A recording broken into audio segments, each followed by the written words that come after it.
Now, the title of your book is "The End of the World is Just the Beginning." That's the one. Why that?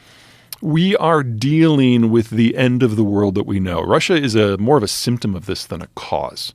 So to go back a little bit, in the world before World War II, if you had coal, oil, food, and iron ore, you could industrialize and try to make something of yourself.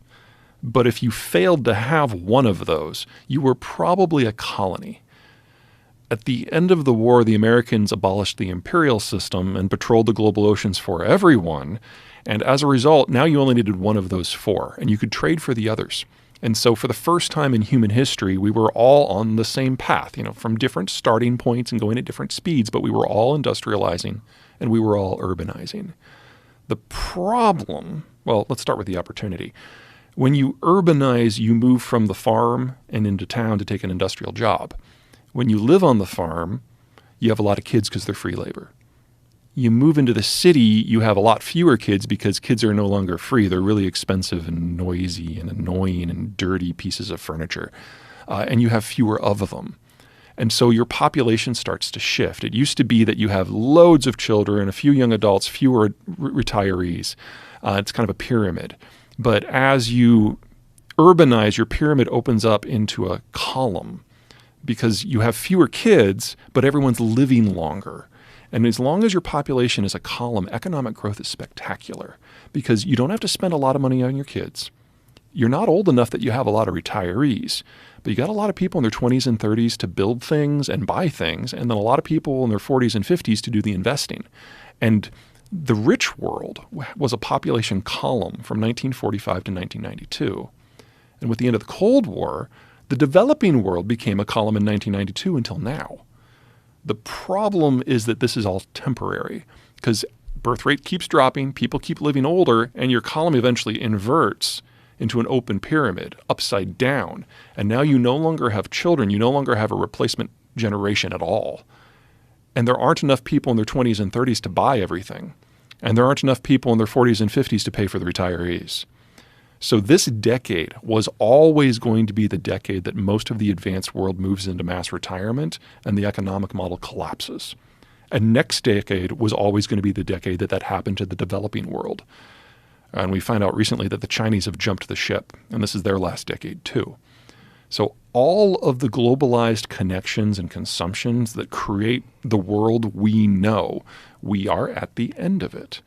And we have to go back to a world where trade is more focused on the countries that have a better demographic and security infrastructure because the Americans are no longer patrolling the global oceans anymore. So we're losing the security ramifications of an open system. At the same time, we're losing the demographic capacity to support it in the first place. And that's all going down right now. So when you're saying that China has 10 years to go, at most. What do you mean by that? Well, we now know that they've lied about their population statistics, and they overcounted their population by over 100 million people, all of whom would have been born since the one-child policy was adopted. So this is one of those places where they've got more people in their 60s and their 50s and their 40s and their 30s and their 20s. Now, what was the logic behind the one child? Was it that they were overpopulating? Mao was concerned that as the country was modernizing, the birth rate wasn't dropping fast enough and that the young generation was literally going to eat the country alive. So they went through a breakneck urbanization program which destroyed the birth rate. At the same time, they penalized anyone who wanted to have kids. And both of those at the same time have generated the demographic collapse we're in now. And the problem with that also was that they wanted male children. Yeah, there's a cultural aspect to that too. And obviously, men can't have kids on their own. And what is the ratio to men to women in the younger people in China now? Before the data revision, with the last set of lies, it was about 1 to 1.2. It was the most distorted in the world, even more than Sri Lanka, where there had been a civil war for 30 years.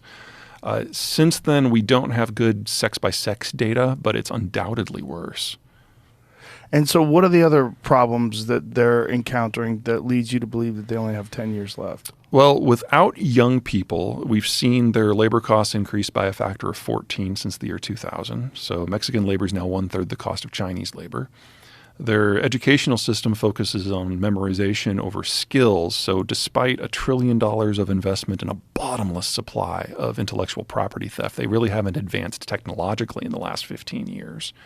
Mexican labor is probably about twice as skilled as Chinese labor now, even though it's one-third the cost. They've consolidated into an ethnic-based, paranoid, nationalistic cult of personality, and it's very difficult for the Xi administration to even run it because it's not an administration anymore. No one wants to bring Xi information on anything. So, like, Putin lied to his face, for example, but last February about the war, saying, why would I invade Ukraine? And you can see in some of the presses, the defense guys in the back of the room, like, they didn't want to say anything because Xi has a history of shooting people he doesn't like. And so the Chinese were the only country that was caught with their pants down when this all went down. The Biden administration is basically taking the trade policy of Donald Trump and running it through a grammar checker and putting it into institutions. So we now have tech barricades that prevent the Chinese from buying the equipment, the tools, or the software that's necessary to make semiconductors. In fact, he went so far as to say any Americans working in the sector have to either quit or give up their American citizenship. Every single one of them either quit or was transferred abroad within 24 hours. So the tech system is stalled.